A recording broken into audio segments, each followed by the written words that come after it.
Assalamu alaikum wa rahmatullah. My dear brothers and sisters. Bismillah, alhamdulillah, wa salatu wa salamu ala rasulillah wa ala alihi wa sahbihi wa man wala.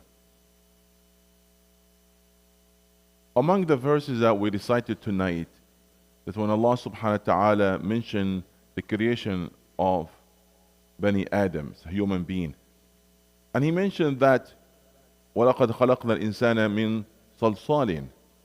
We have created a human from salsal, which is clay. Now they might wonder, is it from turab, sand, from dust, from clay, from salsal, from teen? You know, it's all like different words, yes? From ma.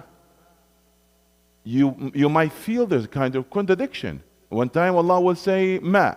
خَلَقَ الْإِنسَانَ مِنْ مَاءٍ مهين من ماء دافق, and some other one you call turab, another one you call teen, and then salsal. There's no any contradiction in that. And all of that are the stages of the creation. So as the water is element of it and the sand is an element of it, when it mixed together will be teen, and then will be burned, will be salsal. So taken the stages. And that's the beauty of telling the stories in the Quran. That will pick the word that fits with that context with no contradiction with any other context. Like, for example, when Allah will mention about the stick of Musa that turned to be a snake. But there are three different terms. One time Allah will say, Hayya, Hayyatun Tas'a. Another time we'll say, Thu'ban. ثعبان مبين. Another time he will say جان كأنها جان. So which one? Is it hayya or ثعبان? It's not the same. But that snake, Allah will describe it with three words because it has some relation to all of those words. Because it's a hayya in the size, ثعبان in the way how fast move. Jan is like the way how scary it is. And all are together with no contradictions. And if you look at even deeply, why this context, why this verse, that word was chosen in there or not the other one? It's beautiful.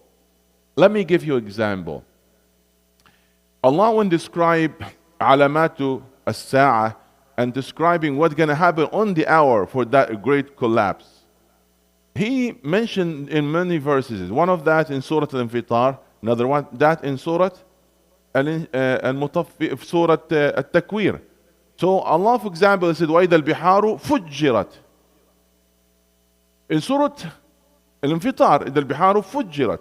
In the other Surah, Surah Al-Takwir, Allah said, وَإِذَا الْبِحَارُ سُجِّرَتْ. What is? Is فُجِّرَتْ or سُجِّرَتْ? Or both? It is both of them. But looking at that, it's a stages. First, there's a kind of explosion, and that comes with the fire at the second phase of it. And if you look at the context in Surah Al-Infitar, it's all talking about movement and power and explosion. إِذَا السَّمَاءُ انْفَطَرَتْ وَإِذَا الْكَوَاكِبُ انْتَثَرَتْ وَإِذَا الْبِحَارُ فُجِّرَتْ وَإِذَا الْقُبُرُ بُعْثِرَتْ. It's talking about terms are very similar to each other. So that was fit with that context. While in Surah At-Takwir is talking about heat, about fire. إِذَا الشَّمْسُ كُوِّرَتْ, where the heat of it was taken away. While that's a source of heat, the sun. But when you look at the water, where the source of life, it became the source of heat. وَإِذَا الْبِحَارُ سُجِّرَتْ. Subhanallah. Things will change, not the same, but all related to the fire. You get the point? So that context very fit with that term. And to understand how that fire comes from the ocean itself.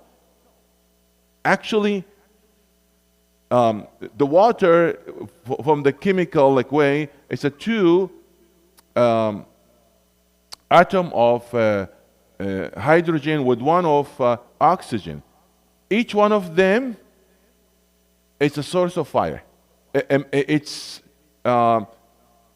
increasing the fire. or it can be causing fire. But when it comes together, be a source of life. And subhanallah, because of the explosion that will gonna happen, that will separate, those components together, and the fire will be the water itself. Anyway, how it's explain it, but I'm just saying there's no contradiction in that. It's just part of the scene in this verse, and the other part of scene in another one. I'll give last example just to have an idea. In Surah Al-Baqarah, for example, Allah mentioned a word for the same story, different from the word in Surah Al-A'raf.